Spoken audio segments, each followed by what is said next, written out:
Welcome to our discussion on access control using Unity Catalog grants. First, let's understand that Unity Catalog acts as a centralized management system for permissions across your data assets. This means you can easily manage who gets access to what, streamlining your data governance processes. The grants you set up are crucial. They dictate who can access, modify, or share specific tables and views within your data environment. What's great about Unity Catalog is its flexibility.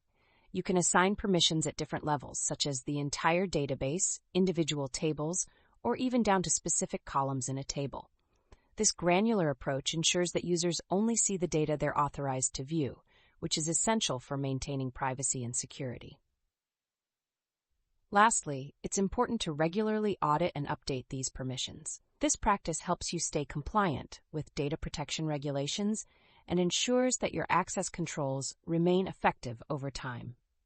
Thank you for your attention, and let's move forward to discuss how to implement these permissions effectively.